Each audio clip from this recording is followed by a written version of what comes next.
Reglas para aspirantes. Condimendes. Existen ciertos aforismos y mandatos que el solicitante a la iniciación debe estudiar y obedecer. Hay una gran diferencia entre los términos aspirante al sendero y solicitante a la iniciación. El que aspira al discipulado y se esfuerza por llegar a él no está comprometido, de ninguna manera, a adoptar la misma actitud y disciplina específica que el solicitante a la iniciación, y puede emplear el tiempo que quiera en hollar el sendero de probación. Quien busca la iniciación está en distinta posición, y, presentada la solicitud, debe disciplinar su vida bajo normas definidas y seguir un régimen estricto, optativo para el discípulo. A continuación se dan 14 reglas extraídas de una serie de instrucciones recopiladas para quienes ansían recibir la primera iniciación. Regla 1. Que el discípulo investigue dentro de la profunda caverna del corazón. Si allí arde intensamente el fuego, dando calor a su hermano, pero no a sí mismo, ha llegado el momento de solicitar autorización para presentarse ante el portal. Cuando el amor a todos los seres, sin tener en cuenta quiénes son, comienza a ser una realidad en el corazón del discípulo y, al mismo tiempo, el amor a sí mismo no existe, indica que se está acercando al portal de la iniciación y puede prestar los juramentos preliminares necesarios, antes de que su maestro entregue su nombre como solicitante a la iniciación. Si no le importa el sufrimiento y el dolor del yo inferior, si le resulta indiferente ser feliz o no, si el único propósito de su vida es servir y salvar al mundo y si las necesidades del prójimo son para él de mayor importancia que las propias, recién entonces el fuego del amor irradia de su ser y el mundo podrá sentirse confortado ante sus pies. Este amor debe ser una manifestación probada y práctica, y no solo una teoría ni simplemente un ideal impracticable y un sentimiento grato, sino algo surgido de las experiencias y pruebas de la vida, de tal modo que el primer impulso de la vida sea el autosacrificio y la inmolación de la naturaleza inferior. Regla 2. Cuando la solicitud ha sido presentada en triple forma, que el discípulo la retire y olvide que la ha presentado. En esto reside una de las pruebas iniciales. El discípulo debe adoptar la actitud mental de no importarle recibir o no la iniciación. No debe tener ningún móvil egoísta. Solo las solicitudes que llegan al maestro mediante la energía engendrada por móviles puros y altruistas son transmitidas por el ángel que lleva los registros de la jerarquía. Solo recibirán respuesta a sus demandas los discípulos que ansían la iniciación porque confiere un mayor poder para ayudar y bendecir. Quienes carecen de interés por la iniciación no recibirán respaldo esotérico, y los que por egoísmo o curiosidad ansían participar en los misterios, no atravesarán el portal y permanecerán afuera llamando. Quienes están dispuestos a servir y se sienten abrumados por las necesidades del mundo y se les ha despertado el sentido de la responsabilidad personal, han cumplido con la ley, llaman y reciben respuesta, solicitan y son reconocidos. Ellos demandan mayor poder para ayudar, y esta demanda es oída por aquellos que silenciosamente esperan. Regla 3. Triple debe ser el llamado, tomando mucho tiempo su enunciación. Que el discípulo emita su llamado a través del desierto, sobre los mares y a través de los fuegos que lo separan del portal oculto y velado.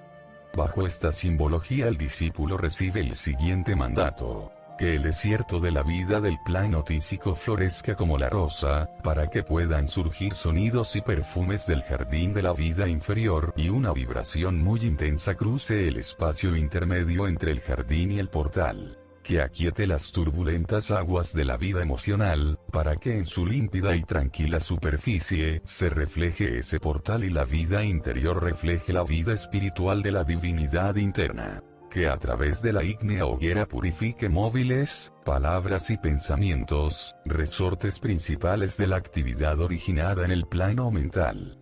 Cuando son controlados, coordinados y utilizados, aunque a veces inconscientemente, estos tres aspectos del ego en manifestación, el Dios interno, entonces se oirá la voz del discípulo demandando la apertura del portal. Cuando la vida interior del plano físico se ha fertilizado, lo emocional estabilizado y lo mental transmutado, nada impedirá que se abra el portal para que entre el discípulo. Solo la vibración sincronizada con lo que está del otro lado de la puerta, determina su apertura, y cuando la clave de la vida del discípulo se sintoniza con la de la jerarquía, se abrirán las puertas una tras otra y nada podrá impedirlo. Regla 4. Que el discípulo se ocupe de evocar el fuego, nutrir las vidas menores y mantener así girando la rueda. Este es un mandato para recordar al discípulo su responsabilidad hacia sus numerosas vidas inferiores, que en su totalidad constituyen su triple cuerpo de manifestación. Así es posible la evolución, y cada vida en los diferentes reinos de la naturaleza, cumplirá consciente o inconscientemente su función de energetizar correctamente aquello que es para ella lo que el Sol para el planeta. Así el desenvolvimiento del plan logoico proseguirá con mayor precisión. El reino de Dios es interno y el deber de ese oculto regidor interno es dual. Primero hacia esas vidas que forman los cuerpos físico, astral y mental, y, segundo, hacia el macrocosmos del cual el microcosmos es solo una parte infinitesimal. Regla 5. Que el aspirante procure que el ángel solar atenúe la luz de los ángeles lunares, permaneciendo como única luminaria en el cielo microcósmico. Para cumplir este mandato, todo aspirante debe hacer dos cosas. Primero, estudiar su origen, comprender su propia psicología, esotéricamente entendidos, y llegar a ser científicamente consciente de la naturaleza real del ego o yo superior, actuando en el cuerpo causal.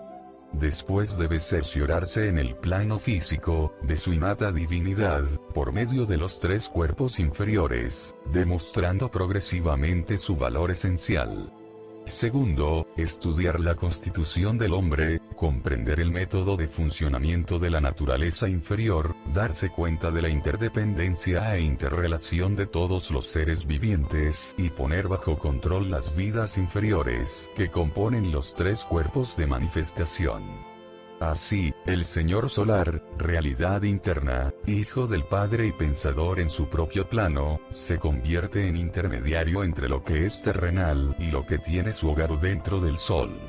Dos versículos de la Biblia cristiana ocultan en su fondo algo de esta idea, y a los estudiantes occidentales les será útil meditar sobre ellos. Los reinos de este mundo se han convertido en el reino de nuestro Señor y de su Cristo.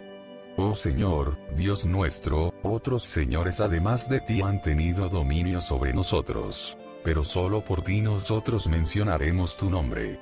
El último versículo es particularmente interesante, porque demuestra la omisión del sonido inferior y la fuerza creadora de aquello que es de origen superior. Regla 6. Los fuegos purificadores arden tenuemente cuando el tercero es sacrificado al cuarto.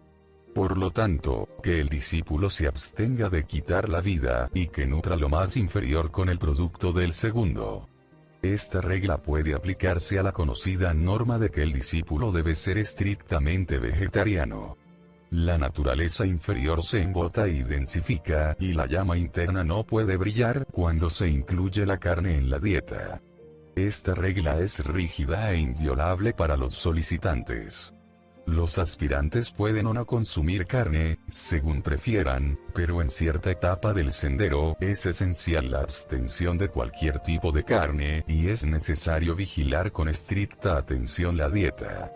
El discípulo debe limitarse a las verduras, cereales, frutas y legumbres, pues sólo así será capaz de construir el tipo de cuerpo físico que pueda resistir la entrada del hombre real que ha permanecido ante el iniciador en sus vehículos sutiles.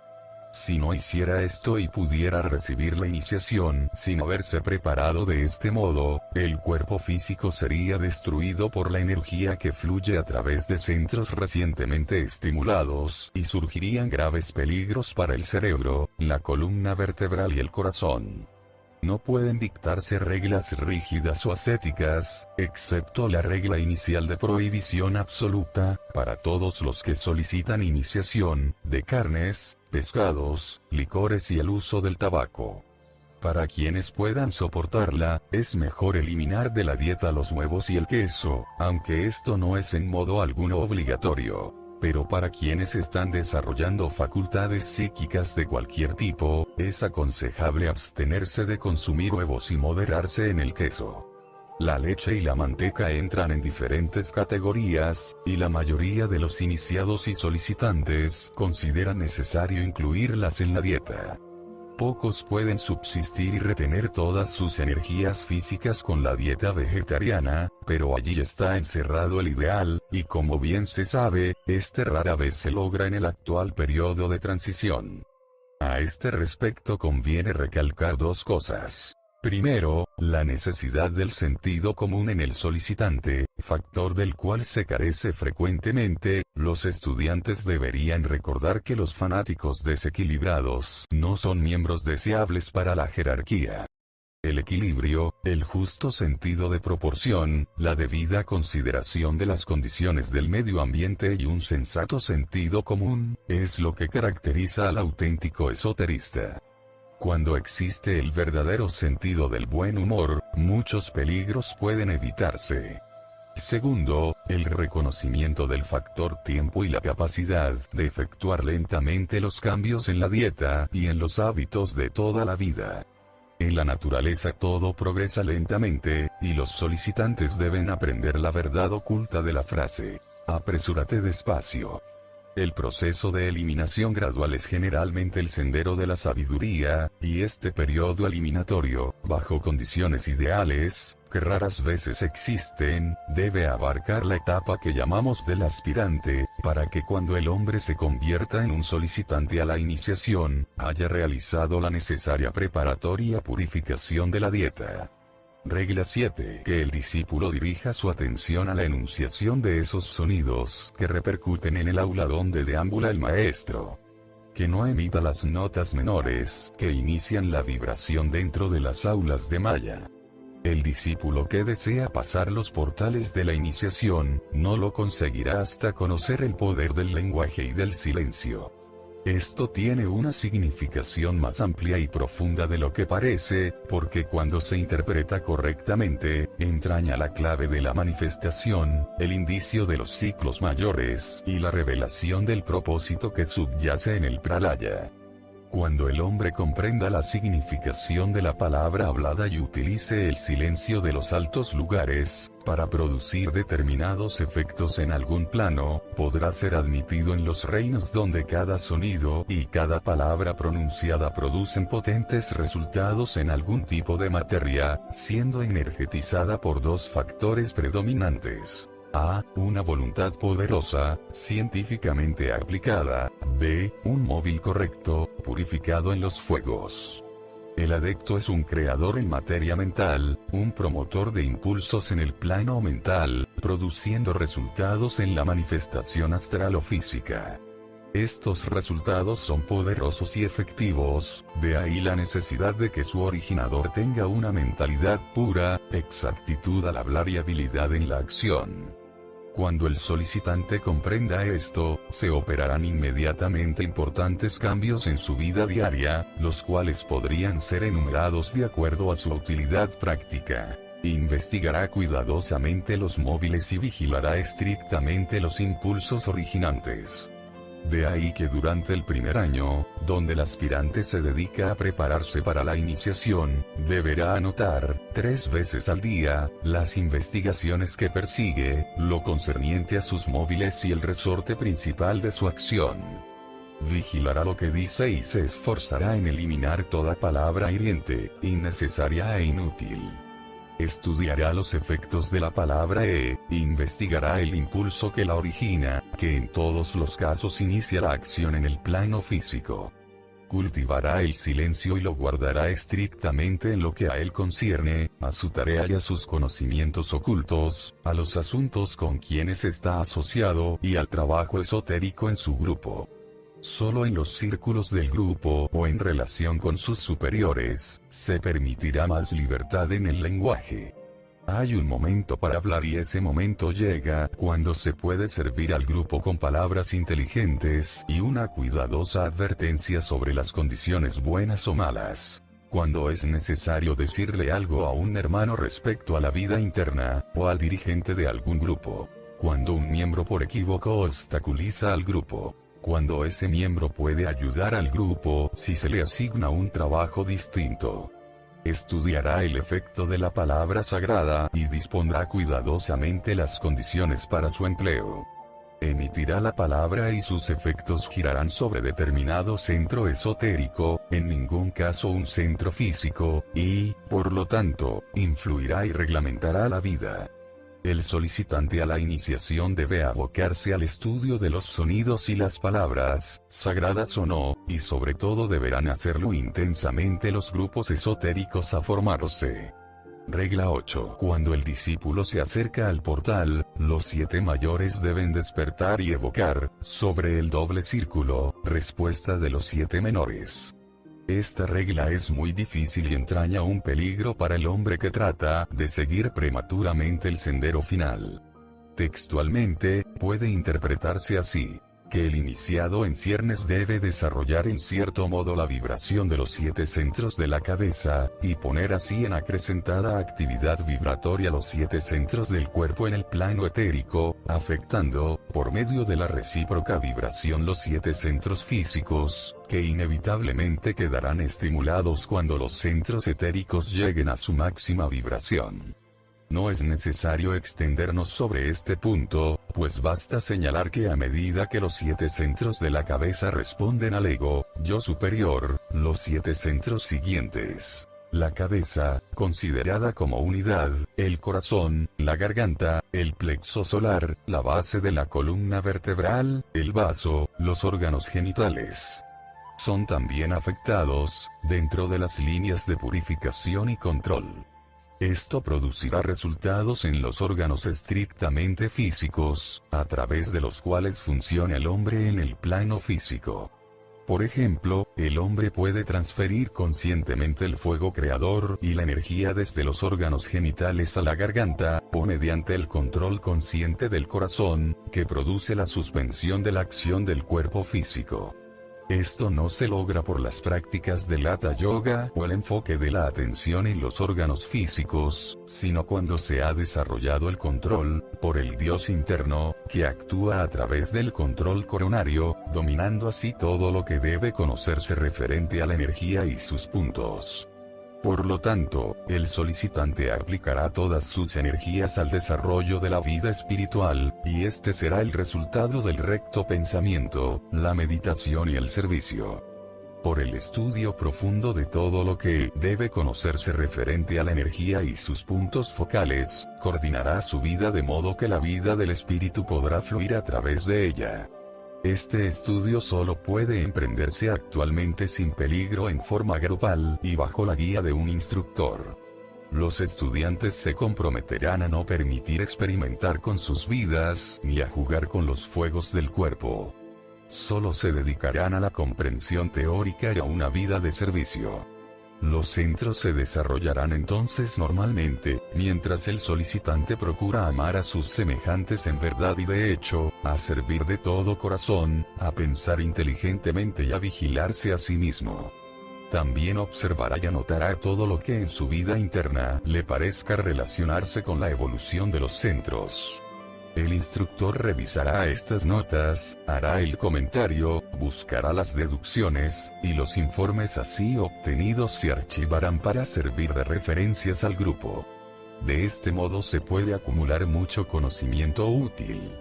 El solicitante que abuse del conocimiento, que se dedique a las prácticas respiratorias para el desarrollo mediunímico o a concentrarse en los centros, fracasará inevitablemente en su empeño de llegar al portal, y pagará el precio con su cuerpo, con perturbaciones mentales, condiciones neurasténicas y diversas dolencias físicas.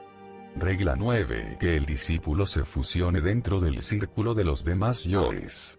Que se fusione en un solo color y aparezca su unidad.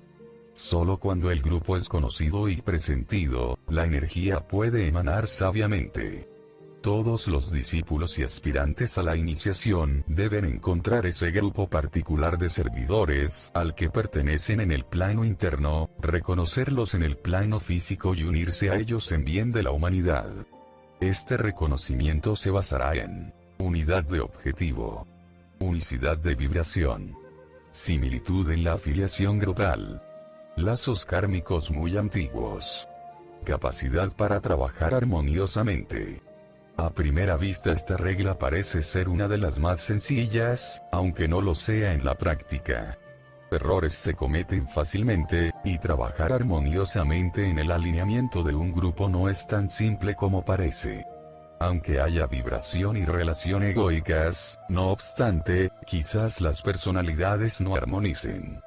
Por lo tanto, el trabajo del solicitante consiste en esforzar el aferramiento de su ego, yo superior, sobre su personalidad, yo inferior, para posibilitar la relación esotérica del grupo en el plano físico, lo cual se conseguirá por la disciplina de su propia personalidad, y no corrigiendo a sus hermanos. Regla 10. La hueste de la voz, los devas, en sus graduadas filas, trabajan incesantemente. Que el discípulo se dedique a considerar sus métodos. Que aprenda las reglas por las cuales la hueste trabaja dentro de los velos de Maya. Esta regla se refiere al trabajo de investigación esotérica, lo cual deben realizar en un momento u otro, quienes buscan la iniciación. Aunque no es prudente para el que no está iniciado, inmiscuirse en la evolución paralela de los devas, sin embargo, es necesario y seguro investigar el procedimiento seguido por los constructores, y los métodos que emplean al reproducir a través del cuerpo etérico, el arquetipo de lo que denominamos manifestación física. Sus grupos deben ser conocidos teóricamente. También considerarse los sonidos que los ponen en actividad. Por lo tanto, se requiere que todos los solicitantes hagan un estudio organizado de el propósito del sonido, el significado esotérico de las palabras, de la gramática y la sintaxis, las leyes de la vibración y de la electricidad, y muchos otros estudios subsidiarios concernientes a la manifestación de la divinidad y de la conciencia, por medio de la sustancia dévica y la actividad de los devas superiores. Se investigarán también las leyes del macrocosmos, y se reconocerá la analogía entre las actividades del microcosmos y la activa manifestación del macrocosmos. Regla 11. Que el discípulo transfiera el fuego del triángulo inferior al superior y preserve aquello que es creado por el fuego en el punto medio. Esto literalmente significa que el iniciado controle lo que se entiende generalmente por impulso sexual y la transferencia del fuego que ahora vitaliza normalmente los órganos genitales, al centro laríngeo, llegando a la creación en el plano mental, por medio de la mente. Aquello que se ha de crear, debe ser nutrido y mantenido por la energía amor de la naturaleza, emanada del centro cardíaco. El triángulo inferior mencionado es el plexo solar, la base de la columna vertebral, los órganos genitales, mientras que el superior, como se ha señalado, es la cabeza, la garganta, el corazón. Esto puede ser interpretado por el lector superficial como el mandato de ser célibe, y la promesa, por el solicitante, de que se abstendrá de toda manifestación física del impulso sexual. Pero no es así. Muchos iniciados han logrado su objetivo cuando correcta e inteligentemente participaron en la relación matrimonial. El iniciado cultiva una peculiar actitud mental, donde reconoce que todas las formas de manifestación son divinas, y que el plano físico es una forma de expresión divina como cualquiera de los planos superiores. Se da cuenta que la manifestación más íntima de la divinidad debe estar bajo el control consciente de la divinidad interna, y que todo acto debe ser regido por el esfuerzo de cumplir todos los deberes y obligaciones, supervisar toda acción y actuación y utilizar el vehículo físico, de modo que el grupo pueda ser beneficiado por ello y ayudado en su progreso espiritual, en la ley perfectamente cumplida. No se puede negar que en ciertas etapas es aconsejable que el hombre logre perfecto control, en determinado sentido, por medio de una temporaria abstención, pero esto es un medio para un fin, que será seguido por etapas, cuando, obtenido el control, el hombre demuestre los atributos de la divinidad a través del cuerpo físico, y cada centro se use normal e inteligentemente para desarrollar los propósitos de la raza. Los iniciados y maestros contraen matrimonio en muchos casos, y normalmente cumplen con sus deberes conyugales y domésticos como esposos y esposas, pero se controlan y regulan por el propósito y por la intención, y ninguno se deja llevar por la pasión ni el deseo. En el hombre perfecto, en el plano físico, todos los centros están completamente controlados, siendo su energía utilizada legítimamente. La voluntad espiritual del divino Dios interno es el factor principal. Así habrá manifiesta unidad de esfuerzo en cada plano, por medio de todos los centros, para el mayor bien de un mayor número. He tratado estos temas porque muchos estudiantes se confunden y adoptan una actitud mental que atrofia completamente la naturaleza física normal, o bien se entregan al libertinaje bajo el pretexto de estimular los centros y acrecentar el desenvolvimiento astral.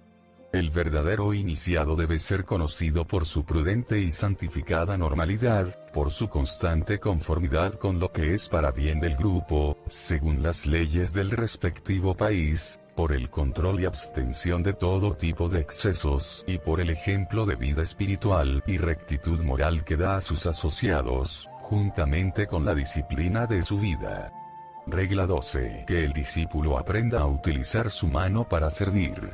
Que busque en sus pies la marca del mensajero. Que aprenda a ver con el ojo que observa, situado entre los dos ojos. Esta regla parece fácil de interpretar a simple vista, como si se le ordenara al aspirante utilizar las manos para servir, los pies en los mandatos jerárquicos y desarrollar la clarividencia.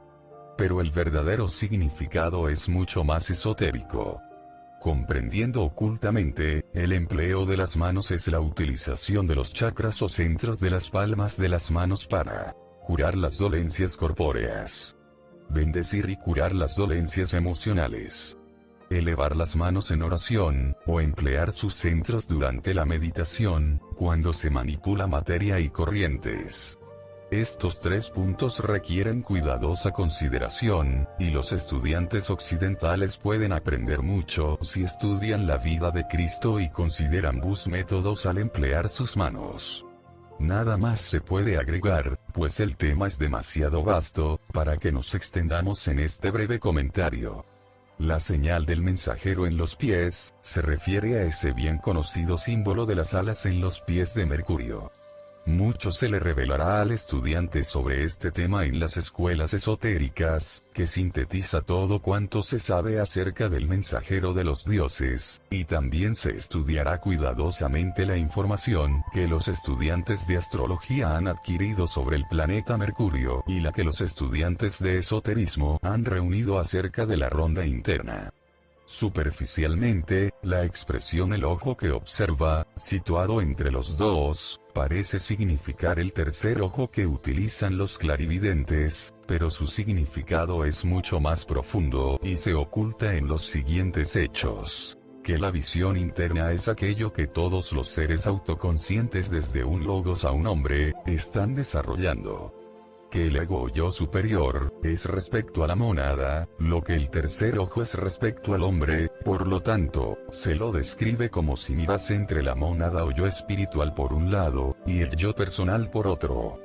Por consiguiente, en su sentido más amplio, esta regla incita al aspirante a desarrollar la autoconciencia y a aprender a actuar, en cuerpo causal, en los niveles superiores del plano mental, controlando desde allí los vehículos inferiores, y viendo claramente todo cuanto puede verse en el pasado y en el futuro en los tres mundos.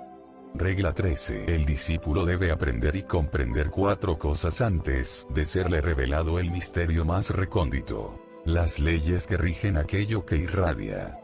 Los 5 significados de la magnetización. La transmutación o el secreto perdido de la alquimia.